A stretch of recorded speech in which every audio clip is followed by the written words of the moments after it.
Hello friends, welcome to my YouTube channel. दोस्तों, इस video के अंदर अभी हम लोगों के जनरल नॉलेज यानी सामान्य ज्ञान के टॉप 40 क्वेश्चन देखने वाले हैं, जो कि आपके एग्जाम में पूछे जाने की संभावना सबसे अधिक है।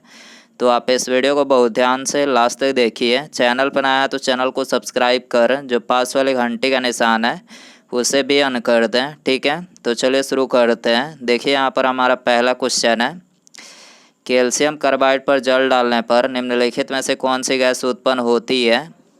तो देखिए, कैल्शियम कार्बाइड पर जल डालने पर ये उत्पन्न होती है एसिटिलीन गैस, और एसिटिलीन गैस का उपयोग जो है ये फलों को कृत्रिम रूप से पकाने में इसका इस्तेमाल किया जाता है, ठीक है। इसके अलावा बिल्डिंग में भी इसका इस्तेमाल किया जाता है, ठीक है। अगला क्वेश्चन देखिए, क्वेश्चन नंबर 2 है, अंतरिक्षीय पिंडों की ऊंचाई मापने के लिए निम्नलिखित में से किस उपकरण का इस्तेमाल किया जाता है। तो देखिए, अंतरिक्षीय पिंडों की ऊंचाई मापने के लिए ये इस्तेमाल किया जाता है सेक्सटेंट यंत्र का, ठीक है।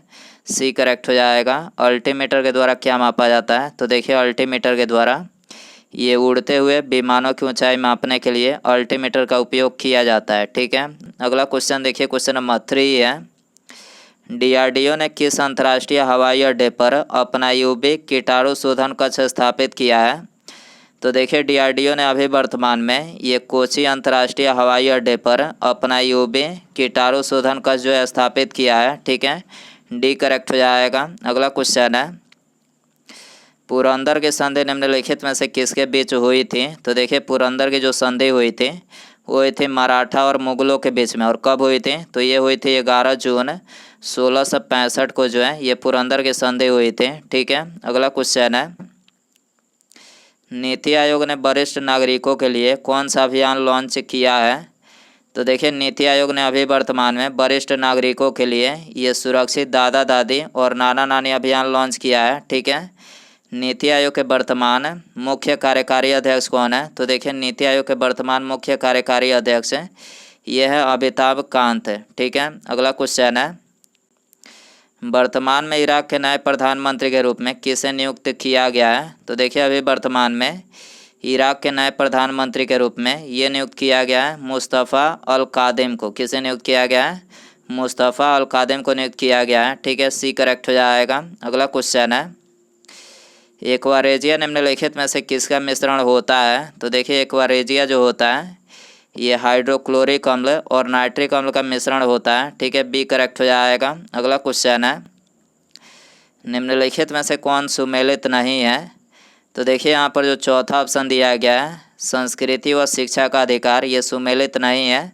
संस्कृति व शिक्षा का जो अधिकार है ये भारतीय संविधान के अनुच्छेद 29 से 30 में इसका उल्लेख किया गया है, और बाकी के 3 ऑप्शन करेक्ट हैं।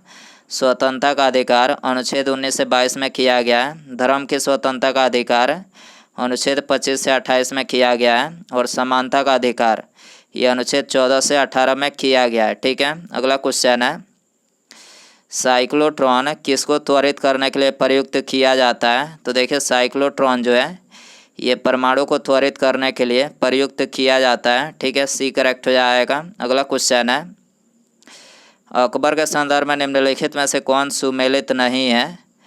तो देखिए, यहाँ पर जो चौथा ऑप्शन दिया गया है इलाही संवत की शुरुआत ये सुमेलित नहीं है।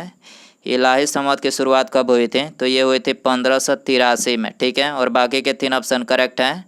दास प्रथा का अंत ये 1562 में हुआ था। जजिया कर समाप्त कब हुआ था। तो ये 1564 में हुआ था, ठीक है। दीन इलाही की स्थापना 1582 में हुआ था, ठीक है। अगला क्वेश्चन है, निम्नलिखित में से किस बैंक ने आरोग्य संजीवनी हेल्थ इंश्योरेंस पॉलिसी की शुरुआत की है। तो देखिए, अभी वर्तमान में ये एसबीआई बैंक ने आरोग्य संजीवनी हेल्थ इंश्योरेंस की शुरुआत की है, ठीक है। सी करेक्ट हो जाएगा। अगला क्वेश्चन है, मौलिक अधिकारों को लागू करने के लिए निम्नलिखित में से किसी न्यायालय द्वारा जारी किया जा सकता है। तो देखिए, मौलिक अधिकारों को लागू करने के लिए किसी न्यायालय के द्वारा समादेश यानी रिट जारी किया जा सकता है, ठीक है। सी करेक्ट हो जाएगा। अगला क्वेश्चन है, भारतीय संविधान के अनुसार निम्नलिखित में से कौन सा मूल अधिकार नहीं है। तो देखिए, भारतीय संविधान के अनुसार ये सूचना का जो अधिकार है ये मूल अधिकार नहीं है, ठीक है। बी करेक्ट हो जाएगा। और बाकी ये तीनों जो है मूल अधिकार है, शिक्षा का अधिकार, भाषण का अधिकार और जीवन का अधिकार, ये तीनों क्या है, ये मूल अधिकार है। ठीक है, अगला क्वेश्चन है, भारतीय संविधान का अनुच्छेद 249 निम्नलिखित में से किससे संबंधित है? तो देखिए भारतीय संविधान का अनुच्छेद 249 जो है ये संबंधित है राज्य सूची के विषयों के संबंध में संसद की विधायक शक्तियों से संबंधित है। ठीक है, डी करेक्ट हो जाएगा। अगला क्वेश्चन है, पंचायती राज सबसे पहले किन दो राज्यों में लागू किया गया था? तो देखिए पंचायती राज सबसे पहले जो है ये 2 अक्टूबर 1959 को ये राजस्थान के नागौर जिले में लागू किया गया था। ठीक है, और इसके बाद ये आंध्र प्रदेश में लागू किया गया था। ठीक है, ए करेक्ट हो जाएगा। अगला क्वेश्चन है, भारत की संविधान सभा किसके कहने पर बनाई गई थी? तो देखिए भारत की जो संविधान सभा बनाई गई थी वो बनाई गई थी कैबिनेट मिशन के कहने पर। ठीक है, डी करेक्ट हो जाएगा। अगला क्वेश्चन है, राज्य का एक अनिवार्य तत्व निम्नलिखित में से कौन सा है? तो देखिए राज्य का जो एक अनिवार्य तत्व है वो है प्रभु सत्ता, शासन यानी सरकार, और राज्य क्षेत्र यानी ये तीनों जो है ये राज्य का अनिवार्य तत्व है। ठीक है, डी करेक्ट हो जाएगा। अगला क्वेश्चन है कि संविधान संशोधन अधिनियम के द्वारा संपत्ति का अधिकार मूल अधिकार नहीं रहा? तो देखिए संपत्ति का अधिकार मूल अधिकार ये 44वें संविधान संशोधन के द्वारा नहीं रहा। ठीक है, और 42वें संविधान संशोधन के द्वारा मौलिक कर्तव्य को संविधान में शामिल किया गया है। ठीक है, यहाँ पर एक करेक्ट हो जाएगा। अगला क्वेश्चन है, जनवरी 2020 में आरबीआई के डिप्टी गवर्नर किसे नियुक्त किया गया है? तो देखिए जनवरी 2020 में आरबीआई के डिप्टी गवर्नर ये नियुक्त किया गया है माइकल देवव्रत पात्रा को। ठीक है, ये करेक्ट हो जाएगा। आरबीआई के वर्तमान गवर्नर कौन है? तो देखिए आरबीआई के वर्तमान गवर्नर शक्तिकांत दास हैं, जो कि आरबीआई के 25वें नंबर के गवर्नर हैं। ठीक है, अगला क्वेश्चन है, राष्ट्रीय प्रौद्योगिकी दिवस यानी नेशनल टेक्नोलॉजी डे किस तिथि को मनाया जाता है? तो देखिए नेशनल टेक्नोलॉजी डे जो है ये मनाया जाता है 11 मई को। ठीक है, डी करेक्ट हो जाएगा। अगला क्वेश्चन है, निम्नलिखित में से किस पर्वतीय स्थल को सतपुड़ा की रानी कहा जाता है? तो देखिए सतपुड़ा की रानी ये कहा जाता है पंचमढ़ी को, और ये कहाँ पर स्थित है? तो ये स्थित है मध्य प्रदेश में। ठीक है, अगला क्वेश्चन है, चंपारण आने का निमंत्रण महात्मा गांधी जी को किसने दिया था? तो देखिए चंपारण आने का निमंत्रण महात्मा गांधी जी को ये दिया था राजकुमार शुक्ल ने। ठीक है, और चंपारण सत्याग्रह कब हुआ था? तो देखिए चंपारण सत्याग्रह 19 अप्रैल 1917 को जो है ये चंपारण सत्याग्रह हुआ था। ठीक है, अगला क्वेश्चन है, जिस समय दिल्ली ब्रिटिश भारत की राजधानी बनी थी उस समय भारत का वायसराय कौन था? तो देखिए उस समय जो भारत का वायसराय था वो था लॉर्ड हार्डिंग। ठीक है, सी करेक्ट हो जाएगा। अगला क्वेश्चन है, पेयजल में रोगाणुनाशी के रूप में किस गैस का इस्तेमाल किया जाता है? तो देखिए पेयजल में रोगाणुनाशी के रूप में ये क्लोरीन गैस का इस्तेमाल किया जाता है। ठीक है, डी करेक्ट हो जाएगा। अगला क्वेश्चन है, ऐसे परमाणुओं को क्या कहा जाता है जिसमें प्रोटॉनों की संख्या समान परंतु न्यूट्रॉनों की संख्या भिन्न होती है? तो इसे कहा जाता है समस्थानिक। क्या कहा जाता है? समस्थानिक कहा जाता है। ठीक है, ए करेक्ट हो जाएगा। अगला क्वेश्चन है, पदार्थ की चौथी अवस्था निम्नलिखित में से कौन सी होती है? तो देखिए पदार्थ की जो चौथी अवस्था होती है वो होती है प्लाज्मा। ठीक, प्लाज्मा जो है ये पदार्थ की चौथी अवस्था होती है। ठीक है, सी करेक्ट हो जाएगा। अगला क्वेश्चन है, भारत के किस राज्य में देश की पहली नेत्रहीन महिला आईएएस प्रांजल पाटिल ने सब कलेक्टर का पद ग्रहण किया है? तो देखिए आईएएस प्रांजल पाटिल ने सब कलेक्टर का पद जो है ये ग्रहण किया है केरल के तिरुवनंतपुरम में, और प्रांजल पाटिल जो है ये महाराष्ट्र के उल्लासनगर के रहने वाली है। ठीक है, बी करेक्ट हो जाएगा। अगला क्वेश्चन है, रासायनिक दृष्टि से चूने का पानी होता है? तो देखिए रासायनिक दृष्टि से जो चूने का पानी होता है वो होता है कैल्शियम हाइड्रोक्साइड। क्या होता है? कैल्शियम हाइड्रोक्साइड होता है। ठीक है, ये करेक्ट हो जाएगा। अगला क्वेश्चन है, रासायनिक दृष्टि से ब्लीचिंग पाउडर होता है? तो देखिए रासायनिक दृष्टि से जो ब्लीचिंग पाउडर होता है वो होता है कैल्शियम हाइपोक्लोराइड। क्या होता है? कैल्शियम हाइपोक्लोराइड होता है। ठीक है, ये करेक्ट हो जाएगा।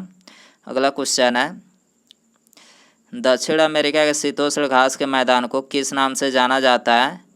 तो देखिए दक्षिण अमेरिका के शीतोष्ण घास के मैदान को ये जाना जाता है पंपास के नाम से। ठीक है, बी करेक्ट हो जाएगा। अगला क्वेश्चन है,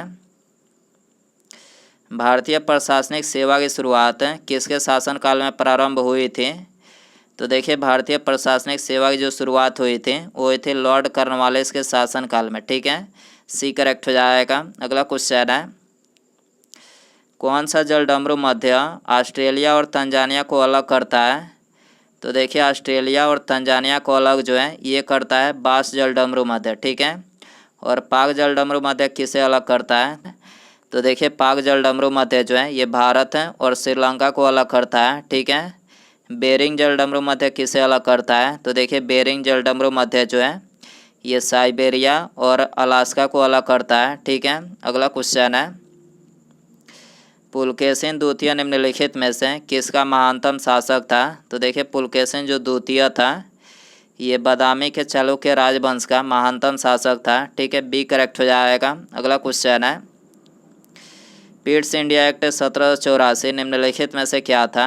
तो देखिए पिट्स इंडिया एक्ट 1784 जो था ये नियामक अधिनियम था। क्या था? नियामक अधिनियम था। ठीक है, बी करेक्ट हो जाएगा। अगला क्वेश्चन है, दो बड़े भू समूहों को जोड़ने वाली संकीर्ण भूपट्टी को क्या कहा जाता है? तो देखिए दो बड़े भू समूहों को जोड़ने वाले संकीर्ण भूपट्टी को ये कहा जाता है भूसंधि यानी स्थल जलडमरू मध्य कहा जाता है। ठीक है, डी करेक्ट हो जाएगा।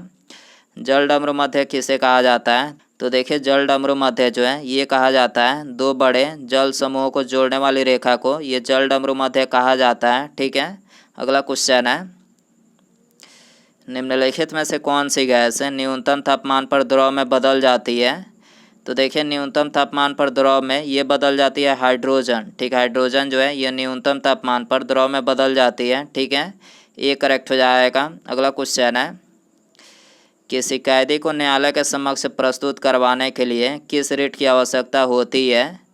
तो देखिए किसी कैदी को न्यायालय के समक्ष प्रस्तुत करवाने के लिए ये बंदी प्रत्यक्षीकरण रिट की आवश्यकता होती है। ठीक है, बी करेक्ट हो जाएगा। अगला क्वेश्चन है, बड़ंधाता का दोष किस लेंस के प्रयोग से दूर किया जा सकता है? तो देखिए इसका करेक्ट आंसर ऑप्शन डी हो जाएगा, उपयुक्त में कोई नहीं। ठीक है, अवतल लेंस के द्वारा निकट दृष्टि दोष को दूर किया जा सकता है, उत्तल लेंस के द्वारा दूर दृष्टि दोष को दूर किया जा सकता है। ठीक है, अगला क्वेश्चन है, निम्नलिखित में से किसको मार्स गैस के नाम से भी जाना जाता है? तो देखिए मार्स गैस के नाम से ये जाना जाता है CH4 को। ठीक, CH4 को जो है ये मार्स गैस के नाम से भी जाना जाता है। ठीक है, बी करेक्ट हो जाएगा। उसके बाद यहाँ पर हमारा अगला क्वेश्चन है, परिवहन एवं राजमार्ग मंत्रालय के सचिव का पदभार किसने ग्रहण किया है? तो देखिए यहाँ पर आपको 4 ऑप्शन दिया गया है। ऑप्शन ए संजीव रंजन, नितिन जयराम गडकरी, अरविंद कुमार शर्मा या फिर गिरधन अरमान है। तो दोस्तों आप इसका आंसर जो है कमेंट बॉक्स में ज़रूर बताएं और आप इनमें से कितने क्वेश्चन सही कर पाएँ ये भी कमेंट्स में बताएं। और चैनल पर नया है तो चैनल को सब्सक्राइब करें, जो पास वाले घंटे का निशान है इसे भी ऑन कर दें। ठीक है, मिलते हैं अगले वीडियो में। Thanks for watching.